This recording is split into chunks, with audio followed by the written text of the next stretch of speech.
Welcome to the Bariatric Mindset Podcast. I'm your host, Dr. Kristen Lloyd, mindset mentor, somatic coach, and transformational guide for those on the path to true healing. Whether you've had weight loss surgery or on GLP-1s or simply seeking a new way forward with food and your body, this space is for you. This podcast is a mission to change the narrative, unlearning the patterns that no longer serve you, moving beyond quick fixes into deep, embodied healing, lasting mindset shifts, and true self-leadership. We are healing from the roots, rewiring the mind, regulating the body, and returning home to ourselves. We are here for growth rooted in honesty and self-trust because that, my friends, is the foundation of healing. So grab your cup of joe or your H2O and let's go. Welcome back, everybody, to the Bariatric Mindset Success Podcast. This is your host, Dr. Kristen Lloyd, and I am joined with Coach Frances Vogel. It's so good to have you back. Thank you so much for having me. I'm excited about our topic today. As always. Yeah. So I'm excited about this too, because I know what I hear a lot or what I see written online is my tool's not working. It's broken. Sometimes I've heard the weight loss is slowing down. My tool's not working anymore, or I broke my tool. I've heard that I broke my tool. And so even on GLP-1s, I've seen people who are struggling with their progress and they'll say, oh, my tool's not working, or this isn't working, or medication isn't working. And one of the things that I realized is, yes, obesity is a disease, and lifestyle changes and the behavioral changes are just as important as utilizing medication, right? So even when doctors give diabetes medication or a cholesterol medication, they still want you to manage it with lifestyle changes. Right? So there's still a part that we have got to do. One of the things that I wrote here is so many people will either blame the tool when the progress slows down, but the truth bomb is the tool is neutral and it amplifies our behaviors, our mindset, and our behavioral patterns. It doesn't replace them. So our goal in talking about this is where we might be taking of our tool or pressing or pushing that tool to its limits. And that's where maybe we need some insight and honesty and, of course, correct. So do you see the same things? I do. And I think that a lot of people really don't understand all the mechanics of the tool or the medications. And it's very important to have each individual look at what they're saying to themselves. Oh, I can overeat it, or I can graze all day long and I'm not losing weight. Well, why are you eating all day? So there's this emotional part that is important to address. And I think that's the mindset shift. You mentioned earlier, obesity is a disease, and obesity is a disease. It is, but it's so complex. It's not just, oh, you've got excess fat on your body. They talk about it being a metabolic disease because there's so many different hormones that come into play. You may have had your stomach and your intestines altered to alter the amount of absorption that your body makes and how much food you can fit into your pouch. But eventually your body's going to get really smart and it's going to start overcompensating hormones, and hunger is dictated by hormones. And if you guys want to do a deeper dive into the leptin and the ghrelin, please do and educate yourselves. And there's an insulin. There's so many different hormones that actually affect cortisol. Yeah, absolutely. Whether we're hungry or not hungry. And then what we do with those when we are hungry and what we're reaching for when we are hungry and how we navigate that and even understand, is this hunger in my gut? Is this hunger in my head? Is it 12 o'clock and the world is dictating to me that I must be hungry, I must eat lunch because I've got to take a lunch break, or I got to get home and feed the kids, or whatever the life event is, or I'm at a party and there's food there. So it's literally navigating all of those different things, understanding obesity as a disease, and then using the correct tools surgery, GLP-1s. Because the GLP-1s we were just discussing, oh, I'm not hungry at all ever, and I have to force myself to eat. Then once you go off of it and all that hunger comes back, well, you had a great opportunity to utilize that time to work through some of those things. And some people don't realize it until they get off of it. They're like, oh, okay, all right, this is what's happening. And then they've got to jump into kind of understanding the emotional part about it. And they may get back on it. And there's all different ways you can do it. It's nuanced, right? It's so nuanced. And I think that as a community, we need to start understanding and respecting each individual person and where they're at and taking it from there. I'm gonna say something, and it's definitely gonna call some people out, because one of the biggest things that I see is people not taking personal responsibility for their own healing. And what I mean by that is, and even educating themselves, right? And I realize life is busy, right? Life is busy, and I get that. And information is scattered everywhere. And there's misinformation also scattered everywhere. And I know that not even so much for bariatrics for me, but even on my perimenopause journey, I've had to dig for information, and I've had to look for things when stuff didn't add up. And it was like, this doesn't add up. And so what I mean by taking responsibility for your healing is practicing awareness for, how does this impact my body? Because we know your body is going to be different than my body. And that is a level of work. It is a level of insight. It is a level of awareness of practicing and noticing. And it's like metadata. Like and that is nuanced. For some people, I can understand that might be annoying, where it's like, can we just fix this problem? Can we just fix this problem? And yet I realize not everybody's here to be a scientist. Not everybody's here to know all the ins and outs of this or that. But we do need some fundamental education about ourselves and our bodies, so that it's kind of like we've been given not just the tool, right? Whether you want to say surgery or GLP-1s, but we've been given the tool of our bodies. And a lot of times we don't even know how our bodies work. A little tangent in terms of hunger is, I also see people freak out about hunger. Why are we freaking out about hunger? It's not a judgment. It's that we haven't recognized, or even the noticing of the importance of physiological hunger. But a lot of people can't tell the difference in physiological hunger, emotional hunger, head hunger, environmental hunger, conditioned hunger, all of those things, to your point. And it does take some time, some practice, and some experience of checking in with oneself to say, what's going on here? And so we look to other people, experts, doctors, medical providers, to give us the answers. And the problem is we're disconnected from ourselves. And the goal is to reconnect with ourselves, because there are some answers we can only get inside by asking ourselves. And that is the call out. Essentially, the call out is, are you paying attention to your body? Because, and again, segue, but is your hunger actually hunger, or is it something else? And I'm not going to go into that because I've shared that in other places, but we do need to be a little inquisitive about what's going on with our bodies, because it's not just, are we using our tool appropriately, correctly, to the best of its ability, right? Whether it's a GLP-1 or surgery, but are we checking in with our tool or with our body or with our hunger, or asking ourselves those deeper questions? And I think that's where we unintentionally outsource our healing. Like, okay, well, what do you think I should do?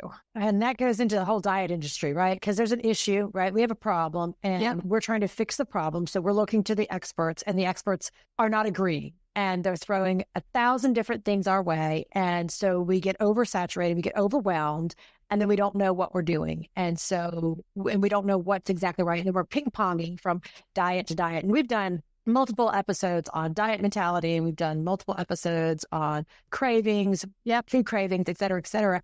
And so this, I think, really trying to focus in and hone in on taking personal responsibility that your tool is not broken. You need to get in touch with what your personal responsibility is to help your tool work to the best of its ability. I got a treadmill in there. it's only going to work if I work it. It will not work itself. I have to operate that. And that is what we're asking people to really look at themselves in the mirror and say, what is my responsibility here to make sure that I'm eating, air quotes, feeding myself good food, healthy food in a way that's going to maximize my tools usage. And to that point, we were talking a little while ago about metabolic health, and you're absolutely right. Metabolic health is so many things. And part of metabolic health and being metabolically healthy is movement. It's not just what you're eating. It's also hydration. It's movement, because the movement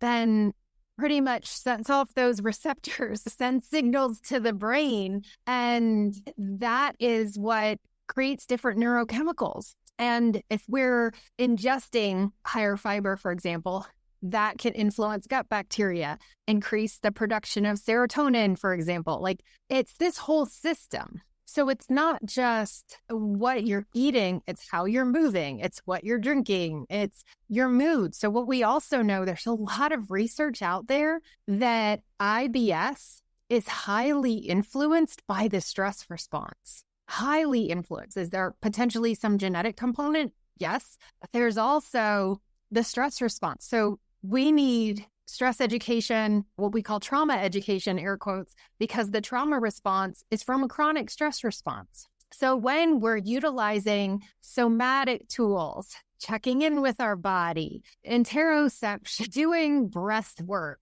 stretching, it could be Tai Chi, right? It doesn't have to be that you're running, but when you're moving, you're also helping the body to heal itself. So movement isn't just, oh, I got to exercise so I can lose weight. Like, no, the food that is nourishing, they all have another purpose. So if we shifted out of that diet mentality, it's not just how your body looks on the outside, it's what is wellness, right? And that is where a lot of folks, yes, will get the tool of surgery for weight loss. And is it weight loss for vanity reasons? No judgment, zero judgment. Or is it for wellness? It doesn't matter except how you use your tool might be reflected in what's most important to you. So if somebody's really struggling with vanity, they may struggle more with diet mentality. If someone is more looking for wellness,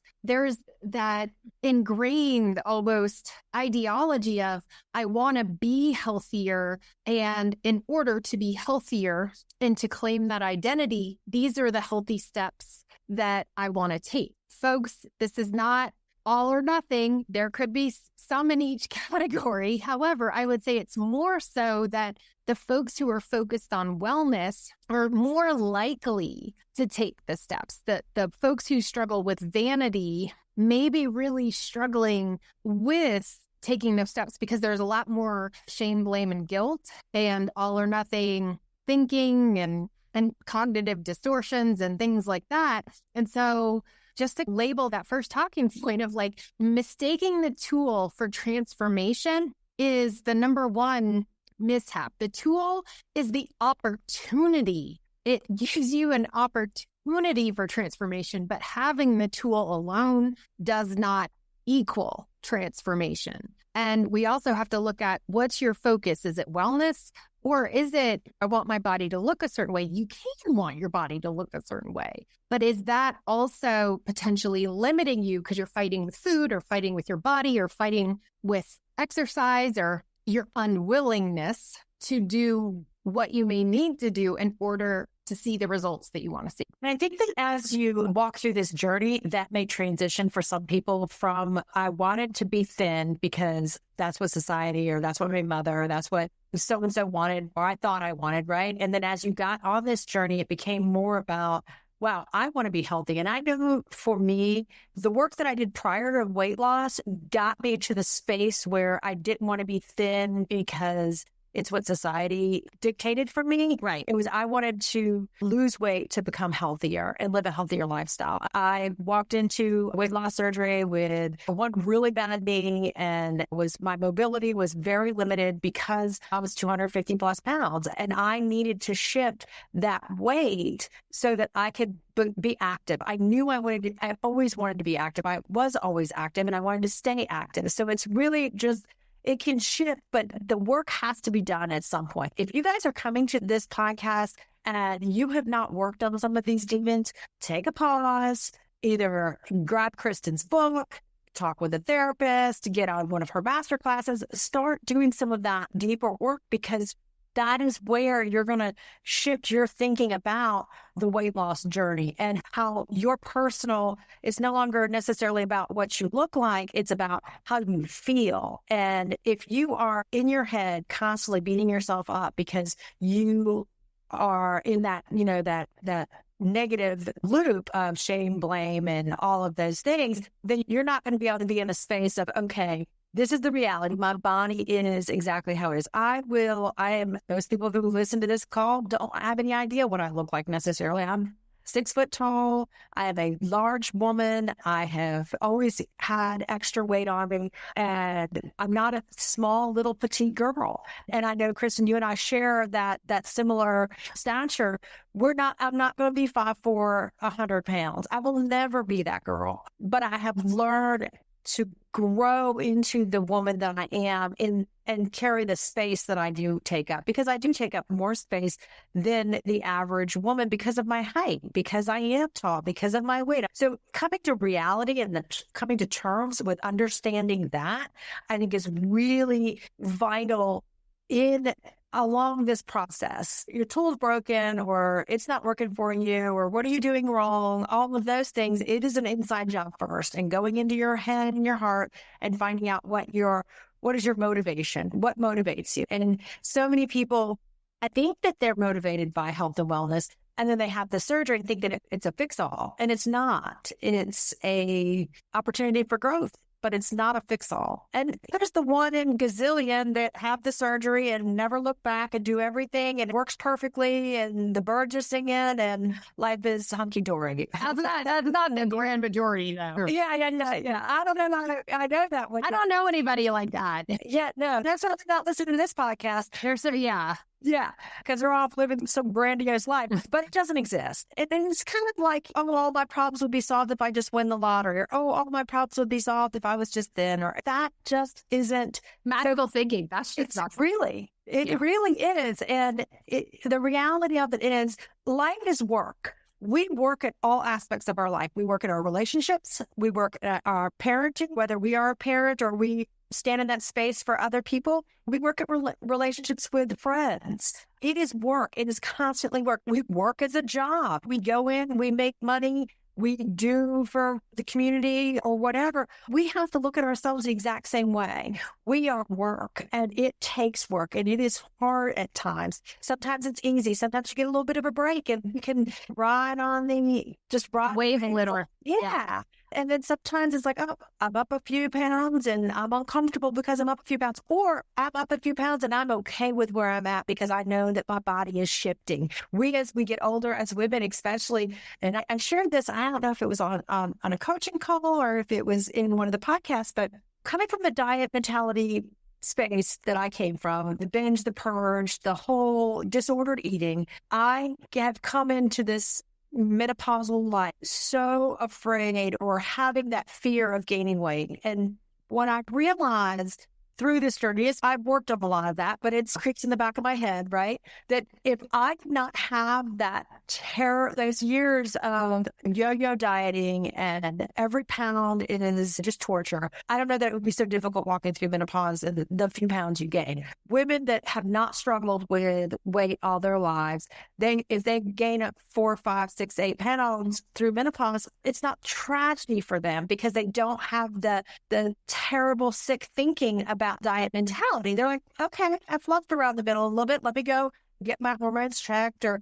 let me add more weights into my diet. Let me move a little bit more. It becomes more of a natural flow or an acceptance of, I'm transitioning from mother to crone, and that's okay. Right. But when you come from a place of everything you eat dictates who you are, and I promise that was me for many years. Everything I ate dictated who I was. Every pound I had on my body was my identity. Yep. And so I think that shifting from that thinking, and it's taken some work over this last few years as I'm entering into this next stage of my life, but I'm grateful for the work that I have done prior and then the work that I can do now because my eyes are wide open. So I went off on a little bit of a tangent there, but I wanted to just express that the tool is going to work differently in different parts of our lives as well. Yeah, I know when I had surgery, it was like a mix because it was for wellness, but I know I still had that diet mentality, magical thinking. And I shared this in another episode.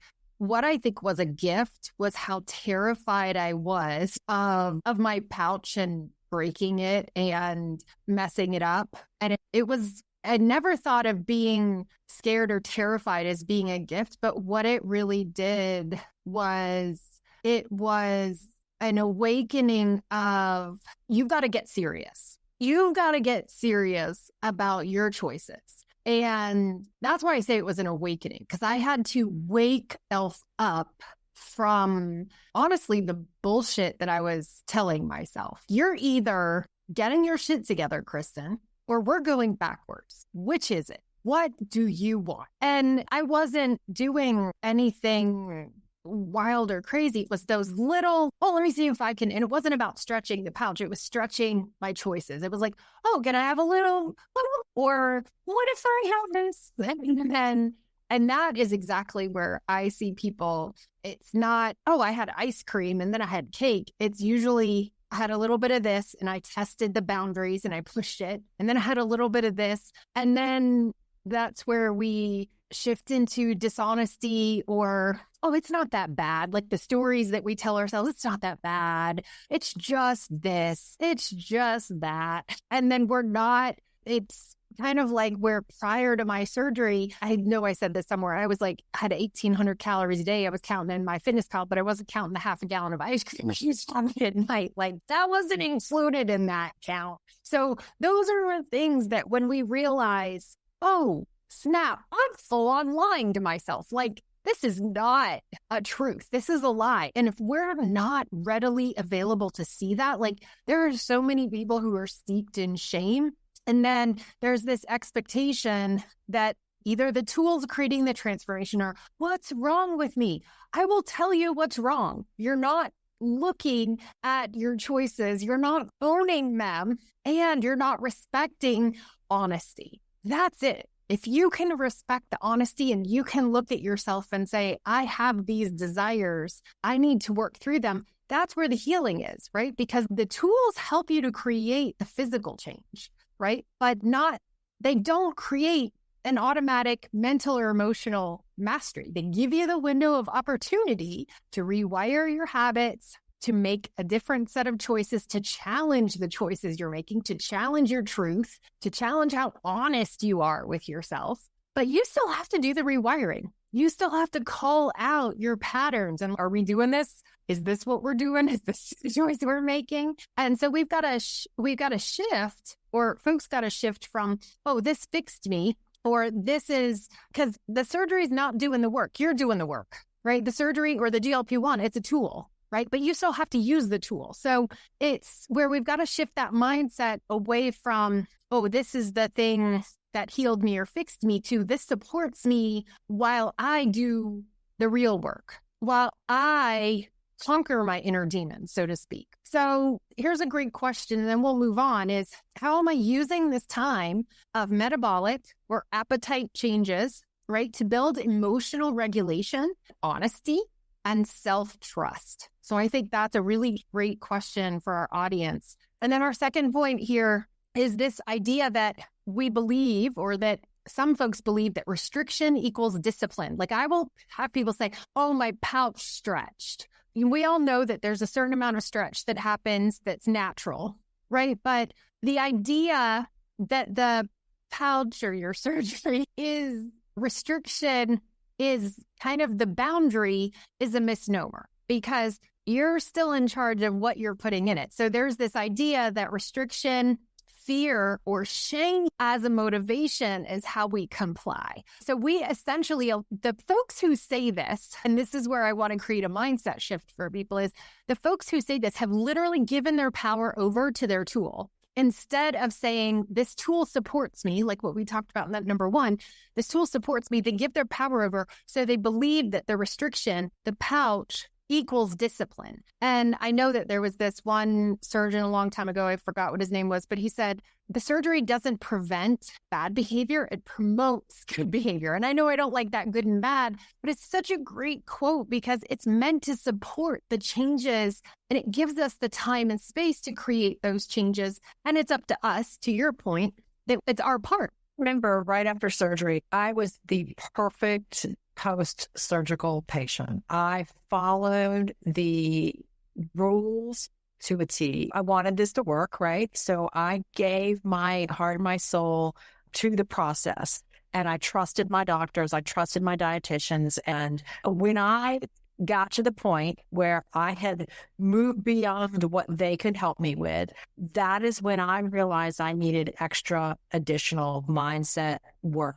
And there is, for me, I saw, okay, you're gonna, this tracking and this hyper ability to do it right, it's gonna backfire on you. Oh, the perfectionism. Yeah, it's gonna fall, and you're gonna burn out. You just are. And I started to feel that. I started to feel like, okay, this is getting to be too hard at this level. I needed to find a way to not do it at 120%. I needed to find a way to do it at 80%. And that is where the work that you and I did when I first started working with you freaking blew my mind, because it gave me permission to live in an 80-20 lifestyle. And I didn't understand what that meant because I only knew all or nothing prior to surgery. I only knew black and white. I only knew binge and purge. I only knew those types of thinking. And so really coming into, I think it was 2.5 years after surgery, of that type of thinking was really so pivotal in my own personal journey and why I have had the success that I have had year after year. And it's not perfect. There has been ups and there's been downs, but it is a process that I know that through understanding discipline, right? Understanding personal discipline, what that looks like. And these are the things that I can do. We all can push ourselves. We can all push ourselves in one direction or another, or we can take our foot off the gas and things will stumble where they stumble and we'll have regain, or we'll be back in that emotional loop of negative self-talk, or however it may happen. Yeah. We have to be able to see where we can shift our thinking, and sometimes we cannot do it alone. Sometimes we need. So I would say I don't know anybody who's been able to do this alone that I have met. It takes a village to help us understand ourselves by either mirroring our behaviors to us. When we're on these calls, we're together and we're all talking, or when we're on these platforms on social media, and we see people telling our story, it's a great opportunity for us to dig deep and learn more about ourselves and to uplift each other too. And as you were talking, it made me think about how there is this pattern that we have of not just where the word discipline comes up, but discipline. And I always think of it as to study or to learn. And a lot of people see it as punishment. And again, the meaning that is created from how we interpret words is so important. Yes, and it is. For me, I see discipline as consistency. And some people may see that as an evil word, but we're consistent with a lot of things. We're consistent with going to the bathroom. We're consistent with drinking water. We're consistent, right? And there are things that are basic human needs that we're consistent with. Sleep.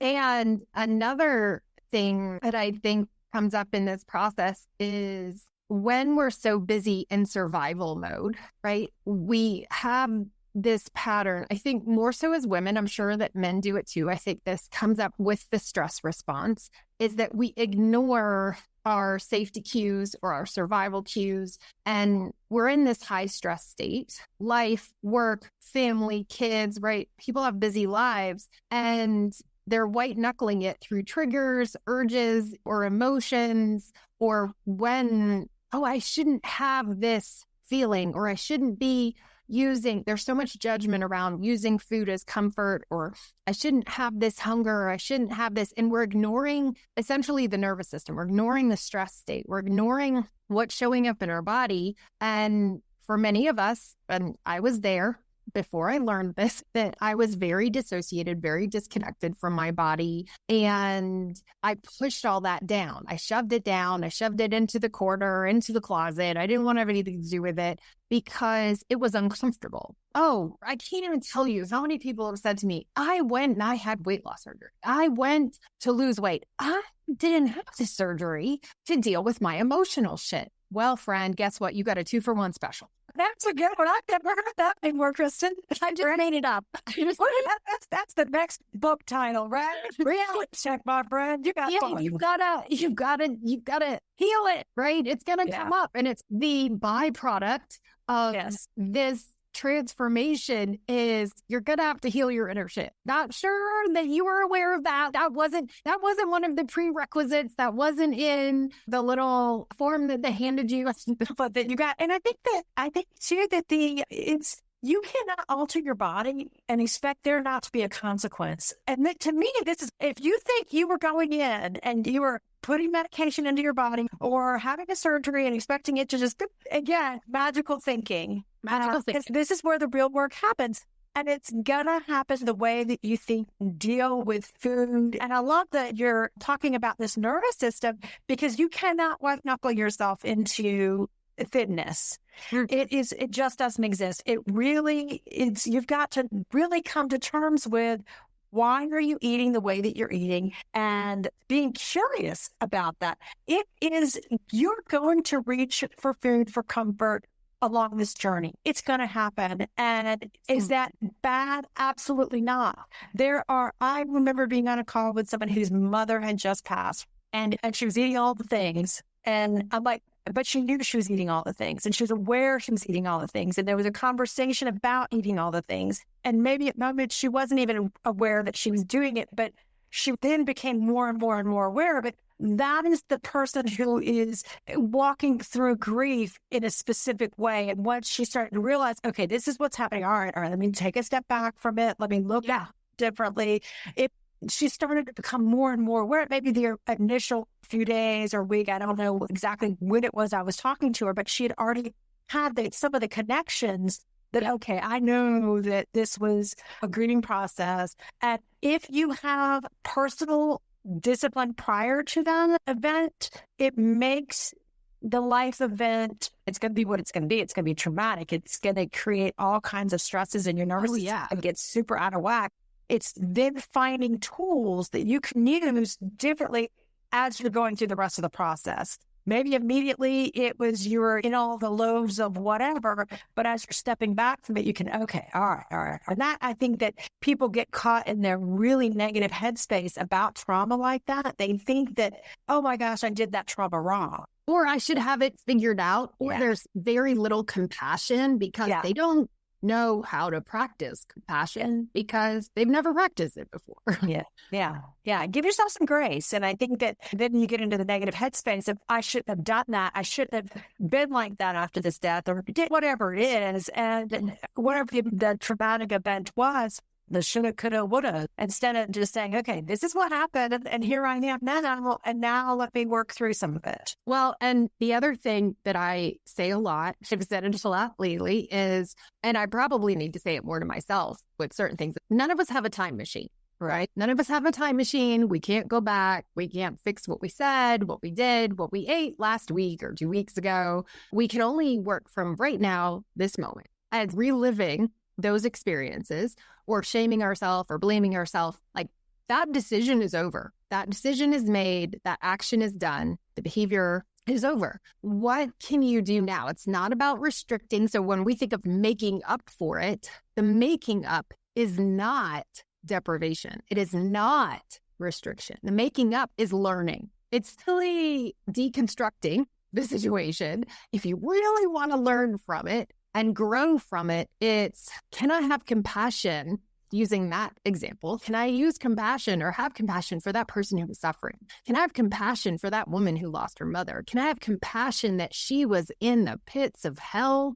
Can I have compassion for her that she was just throwing stuff in her mouth? And if in a different space, in a different scenario, could she have done something different without judgment? Zero judgment, not judging what she decided, right?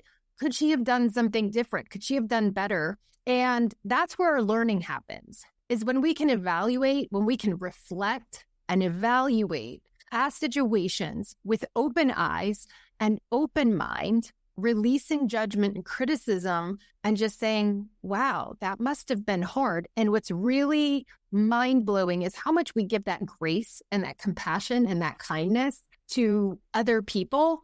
And we don't do that to ourselves. That is absolutely the truth. And we need to really figure out a way to shift that thinking onto ourselves. One of the things I was thinking about when you were talking was, in order to be successful when traumatic events happen in our life, I believe we have to have in place good systems.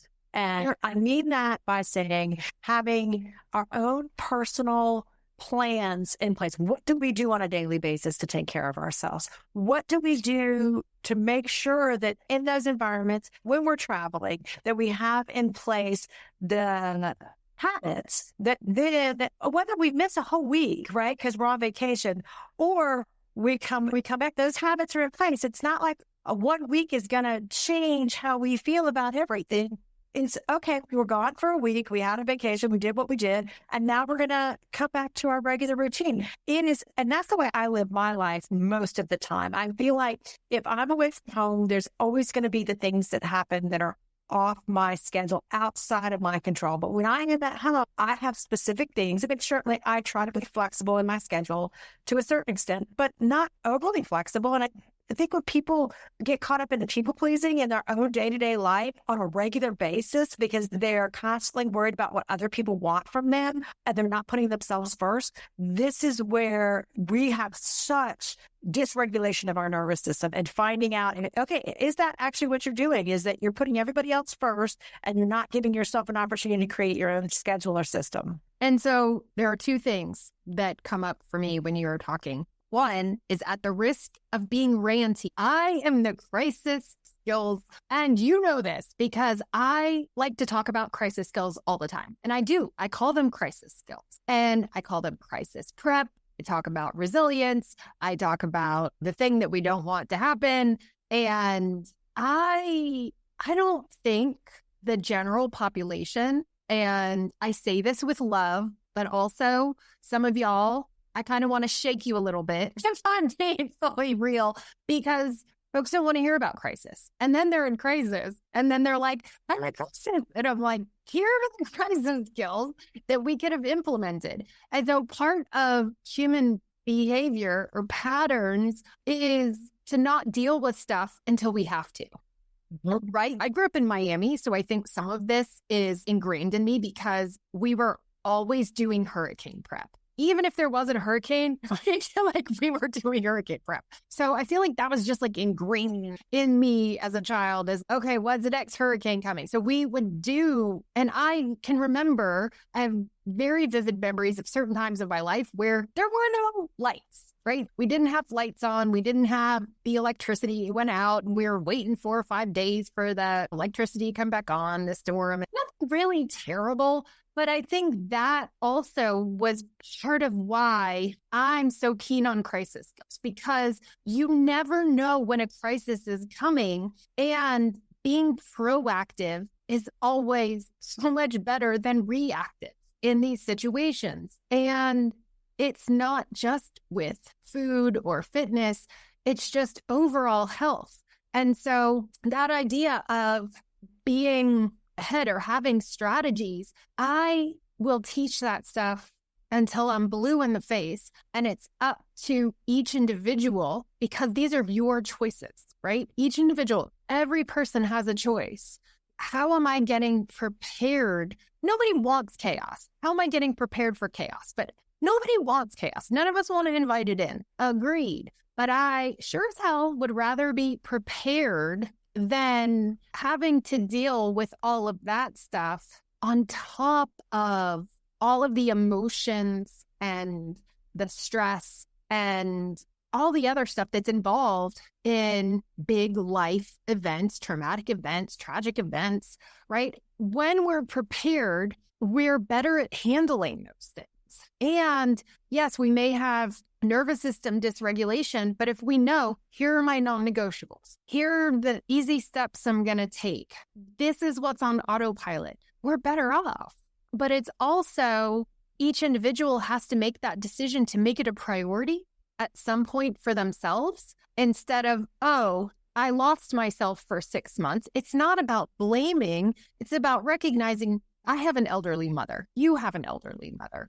At some point, they're not going to be here anymore. None of us know how long that's going to be. It could be 10 years. It could be 20 years, but it's going to be at some point, right? So we can't say that it's never coming. We can't stick our head under the bed and act like it's not ever going to happen, right? It is. It's just, we hope it's later rather than sooner, but that's just a fact of life. So I think that if we ignore things because it's way out there, it's not that we're preparing for it today, but if we are working on our own emotions, we're working on our own, again, proactive steps in terms of health and wellness and mental health. And are we saying the things, I know this didn't mean to turn into a grief episode, but are we saying the things that we want to say? Are we telling people that we love them all the time so that we have no regrets? Because that's also what's impacting people's eating decisions are the chances you didn't take, the risks you didn't take, the regret that you hold in your heart.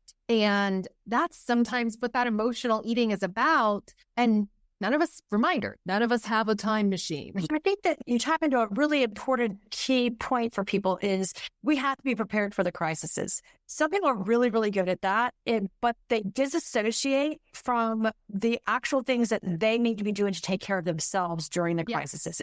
I grew up at the beach as well, so I understand what a hurricane looks like and is like, and it was a constant fear, making sure that you have all of those elements in place. But that's outside of me, right? That's outside of me. That is not an inside thing. And so I felt more empowered to control some of that than I felt on how to control myself. And sometimes there's that, I've always done really well in external crises.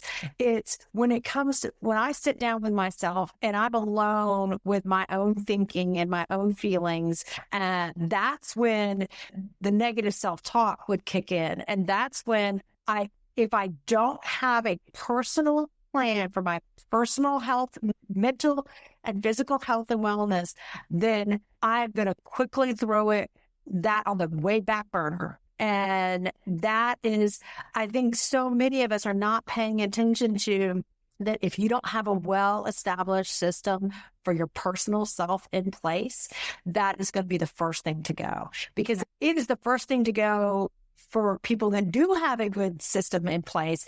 Now, it might come back quicker, but it does pop on the back burner when you're dealing with mega crises. I remember maybe it was during a snowstorm down in this past winter, and we had one of the people we were coaching who didn't have electricity for a week. And and it's when you're dealing with that kind of stuff, it's hard. As soon as the electricity came back on, life became more in tune. So there's this give and take to both of those. And I feel like we took a left-hand turn, so I want to steer it back back just a little bit, because I know we want to wrap up here in a minute, because the tool's not broken. Your personal systems are broken. And that's your personal disciplines are broken. Your ability to follow your own personal plan is what's broken. That's some hard thinking and some hard talking. And so get off the pot and let's figure out what your systems are. I think a couple other things that I'm going to weave together. One is the outsourcing of accountability. So expecting the surgeon or medication or even coaching to keep you in line. And when accountability lives outside of you, that can be problematic. Now, it can be a stepping stone, right? We can use external accountability to build internal accountability, but it's also about, again, reiterating, building self-trust and learning how to lead ourselves when no one's watching, right? So it's that building of self-mastery of how do I become or create, cultivate self-leadership? How do I lead myself? You hit the nail on the head. People are great with a lot of external stuff, but when it comes to internal, what is it that we are lacking? And a lot of times it's that we believe the voice in our head as truth or gospel or whatever. And we've got to go, wait a minute, is that true? And one of the things I've said for a really long time is we have no filter inside of our head. So there's certain things that will stop ourselves from saying something clear and kind to someone else. And yet we have no problem saying it to ourselves. Are you, oh my gosh, you look horrible. That is not flattering on you. Like those are things that we'll say to ourselves, but we wouldn't say that to someone that we care about.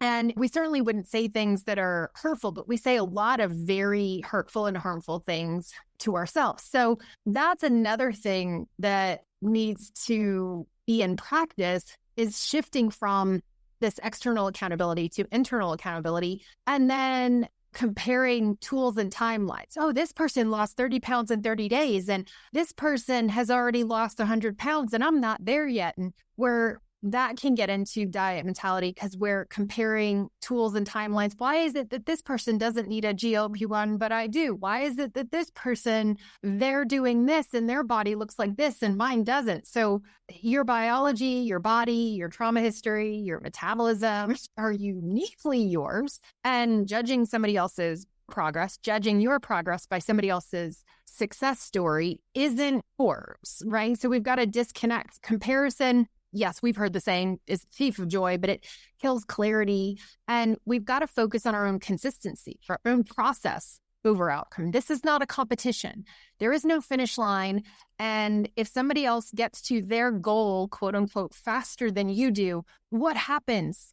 Are they winning a prize? Is there a prize I didn't know about? Like, does it just make you a loser? It just means that your journey is just different. And that's one of the things I love about this particular journey and sharing it with so many people is that I'm on this journey. This doesn't end just because I'm at X, Y, or Z.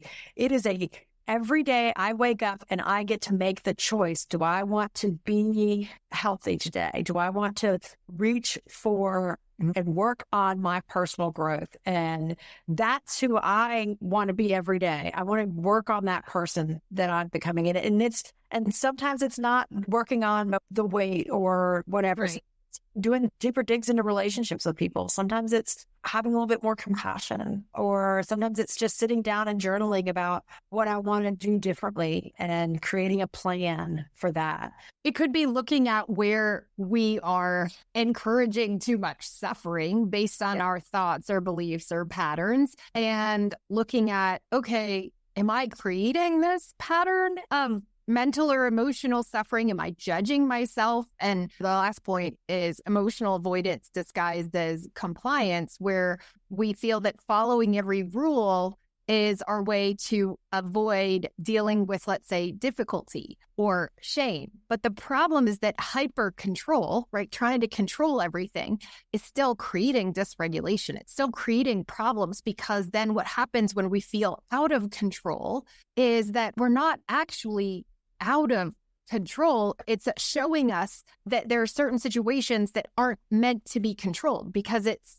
the ebb and flow, it's flex and flow, it's up and down, and it's flexibility. So allowing ourselves to feel things, but for some folks who have utilized emotional avoidance or numbing or food is numbing, all of that, is that the tool and the medicine isn't going to fix your feelings.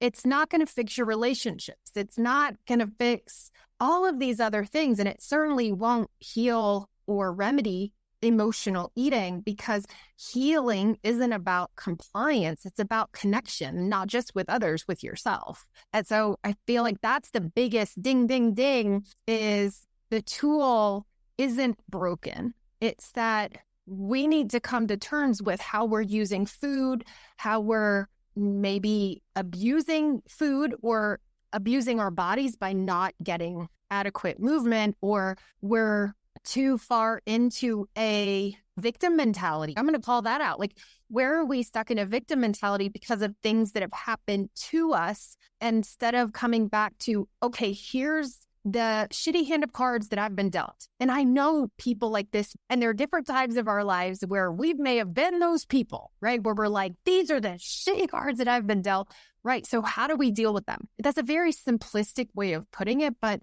if you're in a situation where you're struggling, instead of looking at this journey as, okay, poor me, this is what's happening. Oh, another thing I have to struggle with. It's, okay, here's the hand, here are your cards, here's the situation, here's life. What are you doing to pivot, to shift perspective, to see it differently, to use this tool to your advantage? Because it's not this tool. This is where I go, bariatric skills are life skills, right? Because you just said yourself too, and we were talking about it earlier, is this journey, you don't just have the physical transformation without a mental and emotional one, because it really changes who you are. So if we're avoiding our emotions, it's like, they're going to come up and they're going to come out sideways if you don't work on them. And I think that, in closing from me, I believe that if you truly start trying to find what is going to work best for you and looking inside, you will have great benefits from the tool, whether it's surgery or a GLP-1,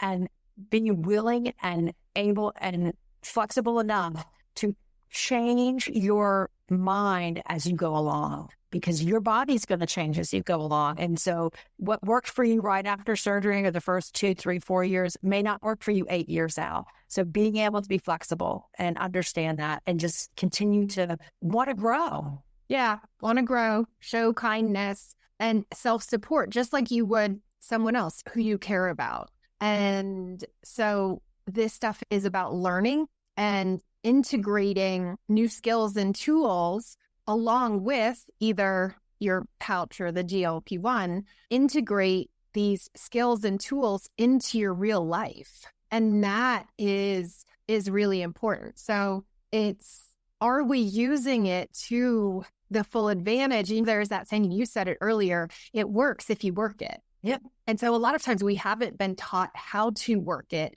And that's what we do. That's what we're doing, is we're teaching you how to work it. And sometimes it is through the emotional mess, through the mental stuff, through the thought fallacies, right? Through the cognitive distortions, through the BS beliefs that you've held from childhood that have told you you're not enough, or that failure, fear of failure. Oh, I'm never going to get there. You can, and you will. It's that you can't do it in the same way that you've always done it, because that's not creating the results that you want to get. So there do need to be some changes. So it's about self-support, connecting back to yourself. And then I want to encourage everybody here, revisit your relationship with your tool and ask yourself, is it a partnership or is it a dependency? Because whenever we become dependent on something, even if we're dependent on food, like from an addiction standpoint, or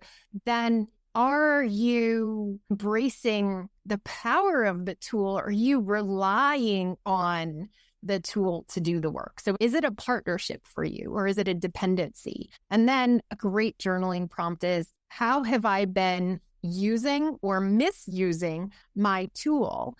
And what shift am I ready to make now? So this isn't about judgment or having you guys go into a shame spiral of misusing. It's an opportunity for you to look at what ways you can shift how you've seen your tool, how you might be blurring the lines a little bit or pushing the edges of the boundaries of your tool. And it's an opportunity for you to shift and say, okay, I want to take my power back. I want to build this relationship and partnership with my tool, with myself, with my healing, and it's go time. And that is a beautiful part of this. So let's shift out of blame, shame, and guilt. Let's release the judgment and the criticism, and let's step in with radical honesty and integrity with yourself, even if it's ugly, even if it's hard, even if you get your hands dirty, because I promise you, when you do, it'll be worth it. So that's what I've got for today. It'll be worth it. Just take a look. It'll be worth it. All right. So I will share these journal prompts in the show notes. And as always, if you want to come hang with us in our Facebook group, the Bariatric Mindset Mavens, I will put the link in the show notes. And holidays are coming up soon. So I'm so excited to be sharing the Survive the Holidays Masterclass 3-part series from now through the holidays. So I will share that in the show notes as well. You want in on this because it's going to help you navigate the holiday season, and stay tuned for upcoming episodes where we will definitely be digging in to the holiday season and some tips for you to support yourself and manage food through the holidays. So lots of love, everyone, and we'll see you next time. Bye. Bye.